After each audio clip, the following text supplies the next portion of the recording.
Greetings, Cleveland, and welcome to Creative Focus, the show that illuminates some of Cleveland's most talented and creative artists across the genres of dance, film, music, theater, and visual arts. I'm your host, Cornell Collin III, and I'm thrilled to have as my guest today on Creative Focus, director, producer, filmmaker, performer, Mr. Joseph Billups, Joey B. Welcome to Creative Focus, man. Let's chop it up. Let's do it. Thanks for having me. Hey, my pleasure. So it's been a while since we've been together. I think the last time was on the set of Blues for an Early Autumn.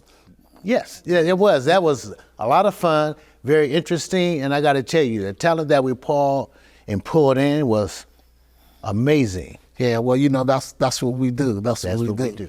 So, Cleveland resident. Yes. Glenville High. Oh, definitely. Grad. Oh, right? yes. You know, I taught there and coached there for a while. And Glenville Walk of Fame. Yes. 33 years in law enforcement. Mm-hmm. Talk a little bit about that, because I know you served 3 mayors. Yes, I have. I served Mayor White, Mary Jane Campbell's daughter. It's like men on fire. I was with her all the time. Denzel Washington. You know it. And it's like, wow, it was like a revisit to what I used to watch on television in terms of movies. Okay. I said, wow, I'm now doing what I saw there. Okay. And then Frank Jackson.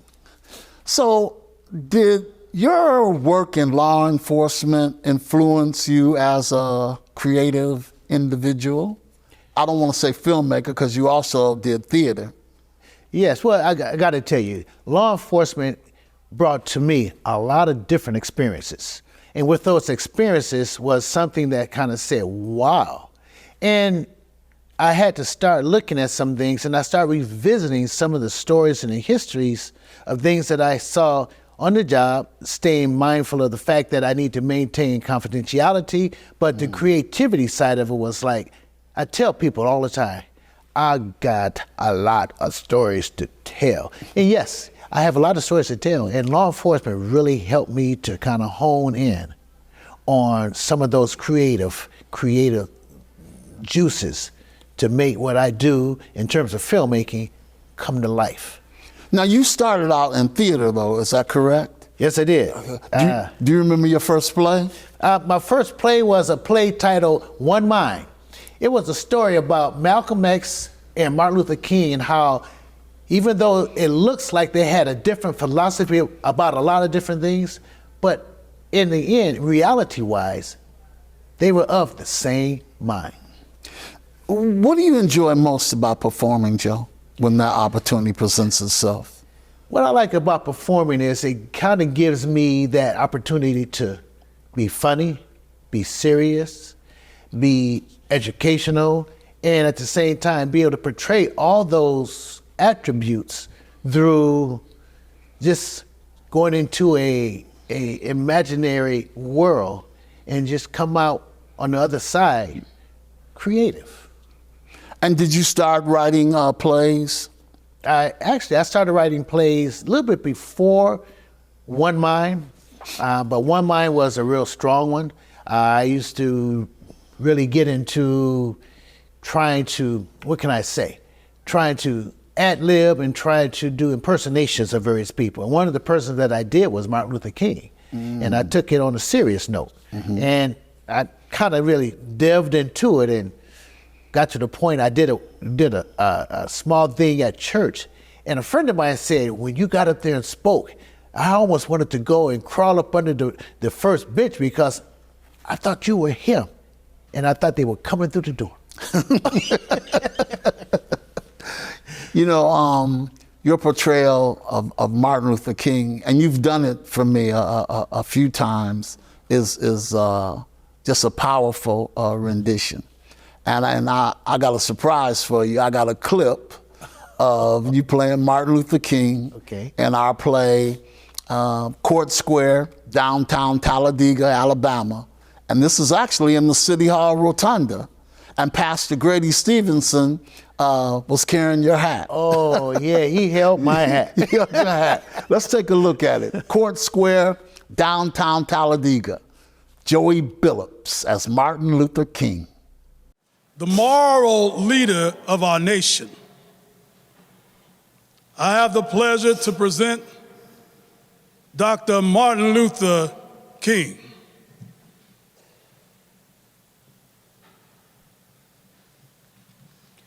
Thank you kindly, my dear friend.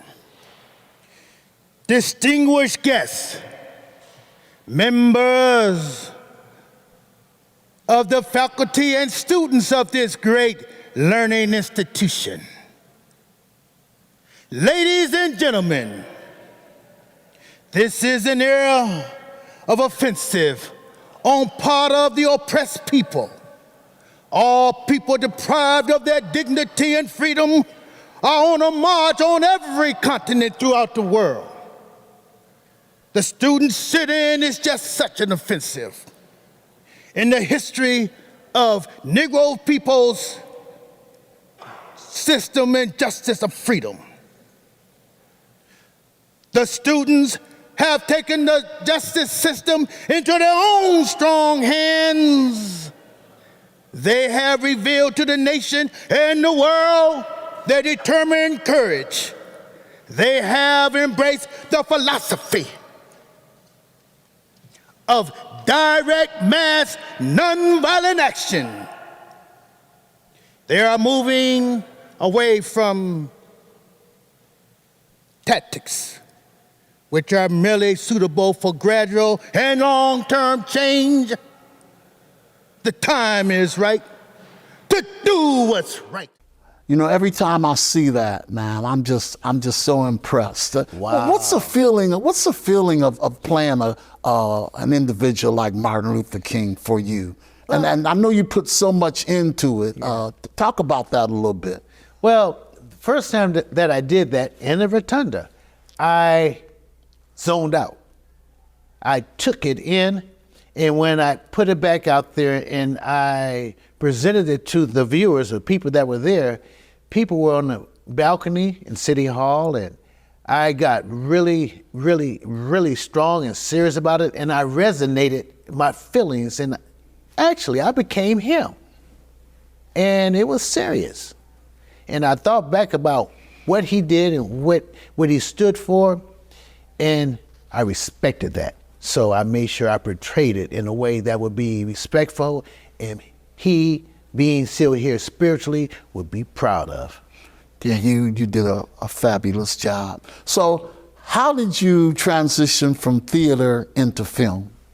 Well, truth be told, I was a photographer, and when I was doing theater, it was fun. But then I started doing some more things, and there was a young lady by the name of Lillian Pyle. She had called and asked me, could I come and audition for a small part? I told her, I said, well, if it's not anything less than 25 feet, should I say. 25 seconds, I apologize. I'm not gonna do it. She said, okay, I got one for you. So I did that, and I ended up working with Rob Lowe and James Colburn, and I got 33 seconds of FaceTime in the film, and it started from there. How do you come up with ideas for your films, generally? Going back to some of the experiences that I had working in the police department, I would think about various things, and some things would be part of my actual life, and I would just start writing, and people would ask me, well, how do I do it? Well, what I do is I sit down at a table or sit down at my desk, and I start writing a monologue. Then I do the dialogue by moving myself to the other side and answer what I just asked or respond to what I just said. And it just seems to grow from there. It's a creative piece that I really can understand. My aunt says it's joy. It's a blessing. But then I get around people who are very skillful and talented, who just enhances it and makes me a lot solid, a lot more confident in what I do. And there's people out there, you may not know them, but it's a person like, for example, Cornell Calhoun, who was my mentor, and I stay with him all the time in terms of everything that I do. I remember what he always says, make me believe it. And that's what I do. How do you think Cleveland influenced you as a filmmaker, would you say? Well, Cleveland has a lot of history that we really don't realize, and we take it for granted because we're here. But Cleveland has stories that someone needs to share and tell it. And I feel with some of the creativity that I have, let me be one of those persons. What are the biggest factors for you when you select a script to shoot a film, or when you start to write a film? What factors you must incorporate in there? One of the factors is making sure that I'm able to get what's needed to make it go, make it good, and make it real. Because of where we are right now financially, I need to make sure that financially I can do it. I can obtain those various scenes through site locations, props, and things that, by the blessings, I'm able to get. What was your first film?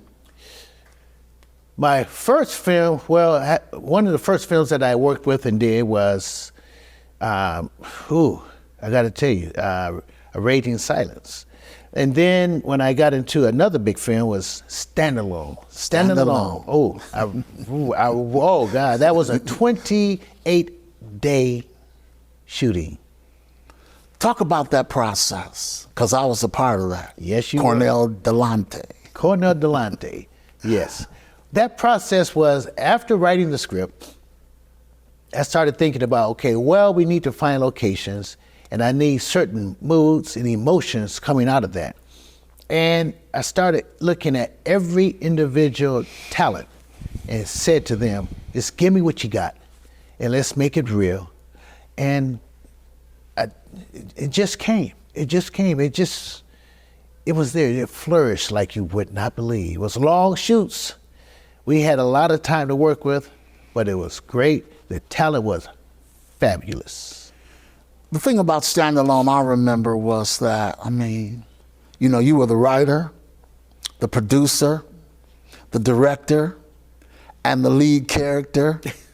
How did you get through all of that and put this finished product out for people to enjoy? Well, the script was in my heart, so I knew the script.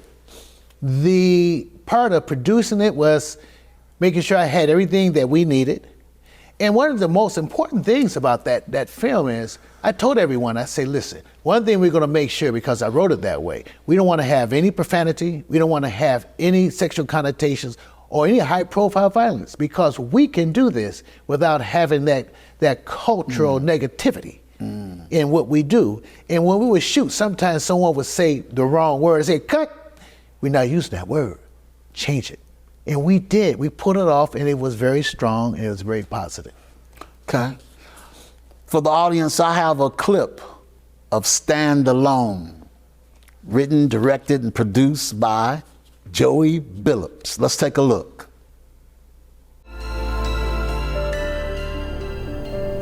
Hey, Nick. I didn't see Doris. I let myself in. What's going on, man? You didn't sign yourself over the phone. Man, I don't know. I'm tired.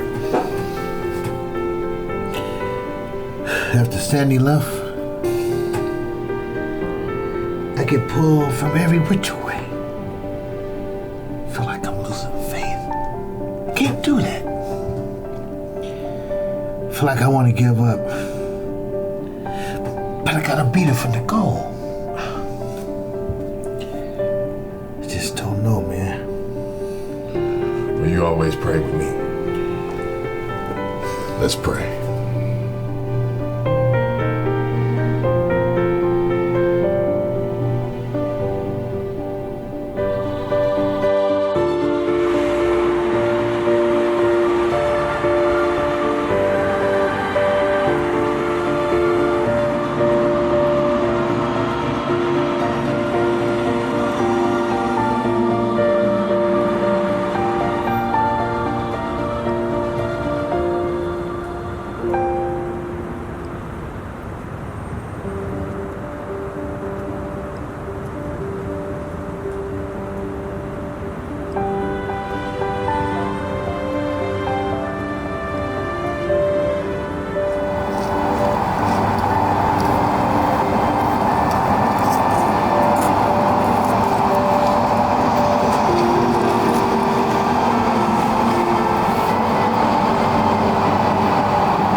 very difficult.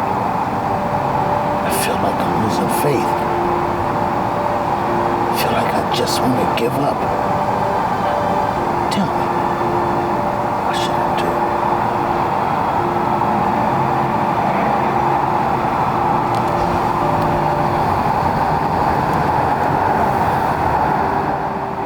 My son, like I told you, you must stand strong.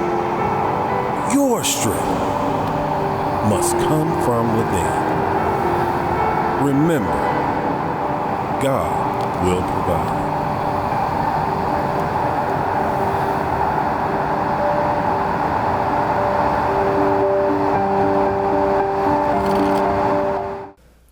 You know, I love this film, not because I was in it, but every time when that music comes on, because, you know, my son did the music. Yes, he did. Rapper YA.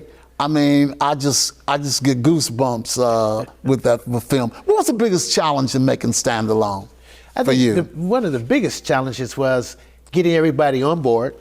But once we got them on board, that was a big challenge, but we got that accomplished. And then the other part was, getting everything in order in terms of lights, audio.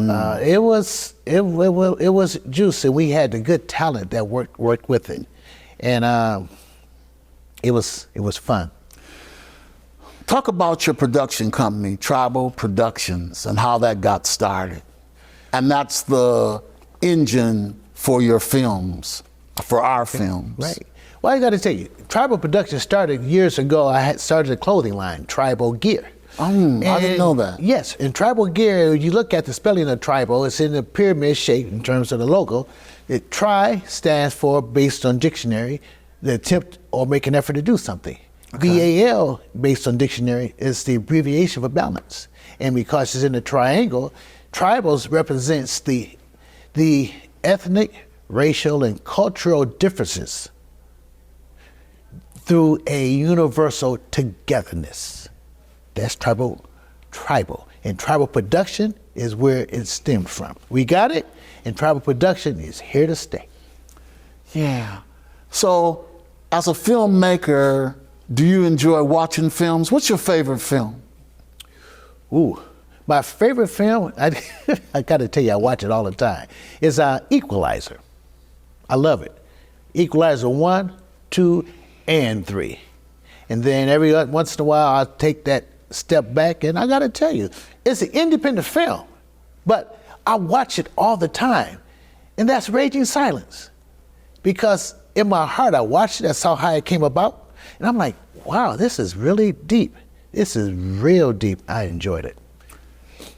Okay, so let's take a look at a clip from Raging Silence. Cornell Calhoun III and Joey Billups.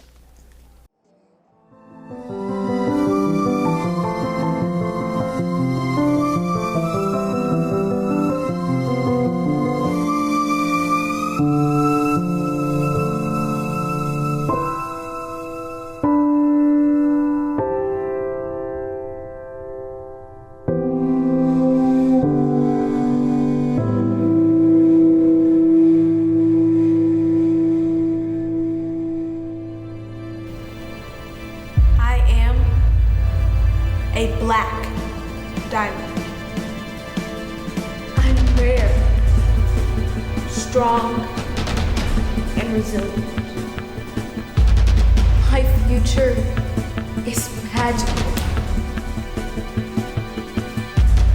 Watch me glisten like morning dew.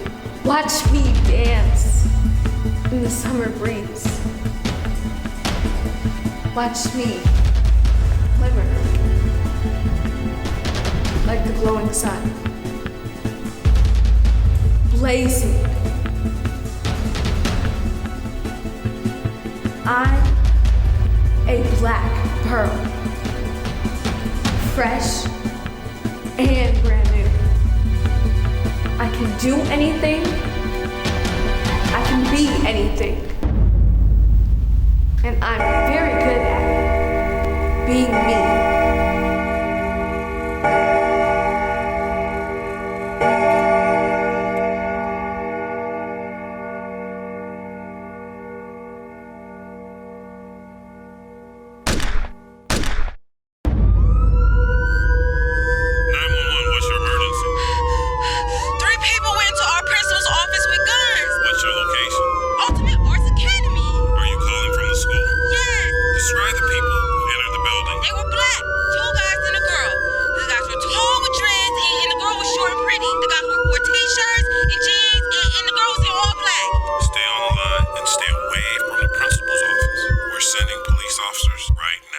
We got 3 teenagers in the principal office. They all got guns. Anybody know the building? You know what? My kids went there. The principal's office is down the hall and to the right. What about the exits?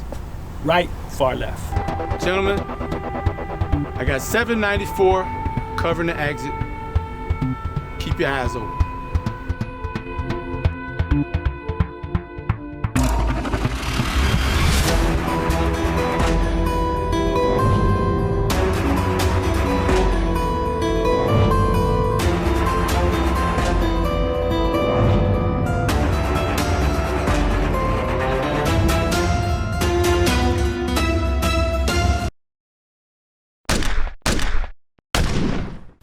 What do you remember about that, Joe?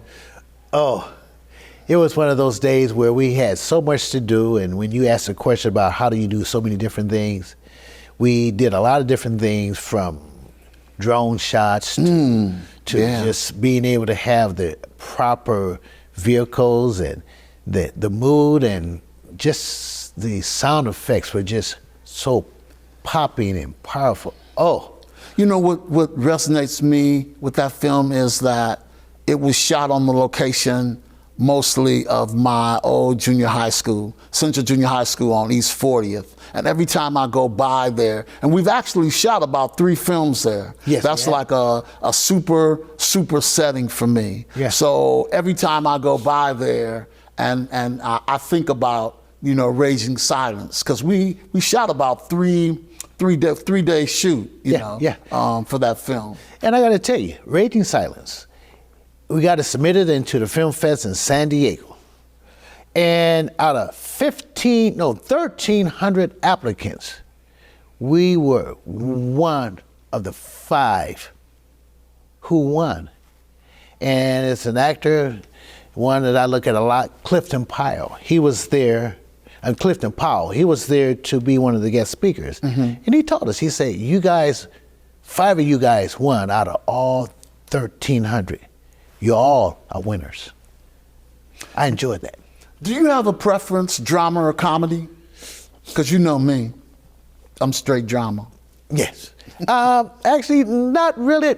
I did a play years ago titled, Hey God, I Got This. It was a play, stage performance. And I would like to turn that into a film. And it's kind of comedy. And then I enjoy drama. I love drama. I can really get into it and delve into it, going back to my history and my experience in the police department. It comes easy and it comes natural. So it's kind of like I'm across the board. I love it all. I love arts. Now let's talk about red carpet event coming up. You have a feature film coming up, The Emancipation of Miss Millie. Ooh. I know that's your heartthrob. Talk about that. Talk about this film that's coming. Well, The Emancipation of Miss Millie was brought to me by a young lady by the name of Mickey Hardwick Lett. She showed me a story she did in school a few years back, and it was a 17-page story.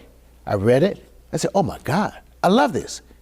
Hey, can I have this to do a script, to do a movie? She didn't believe it at first, and she wouldn't agree to do it, so we did it. And I screenwrote it and turned it into like a 98-page script. We did it, and oh my God, we started with the talent. They came out, they studied, we worked it, we had to find locations. Be mindful, it was a period piece. 1858, 3 years before the Civil War. We had to find locations, wardrobe, we had to find props, we had to get horses, and the list goes on. And one of the things that I say about tribal production is, when we started, we finished. We did the project. And it's coming here April 14th at Tri-C Eastern Campus, and it's gonna be. And what time? 4 o'clock. And how can people get tickets? They can get tickets by way of Eventbrite. And there's several cards out there, several promotional pieces of material with the QR code on it. Takes you directly to it. Or you can call at 216-644-9177.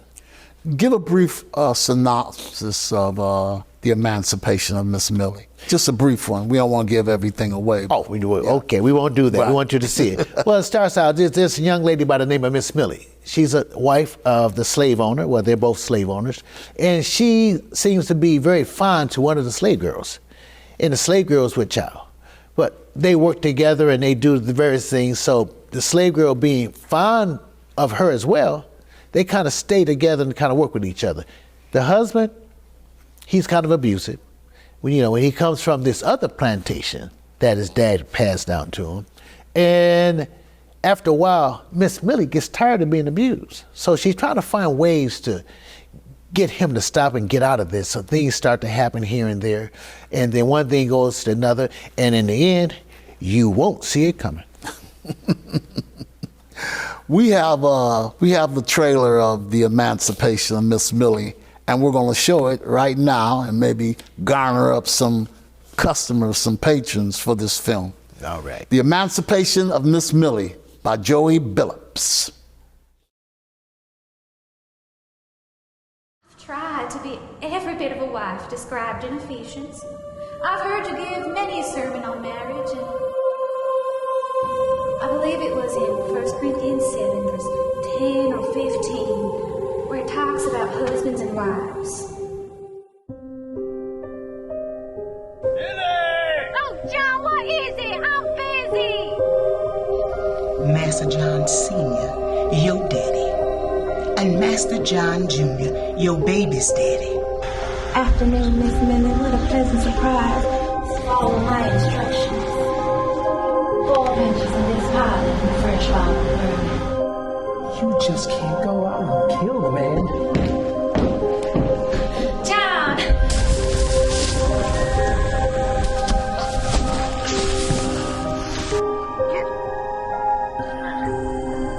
Master? My sisters and, of course, our brothers. Your brothers? Miss Millie, I never figured you wanted to believe in conjuring.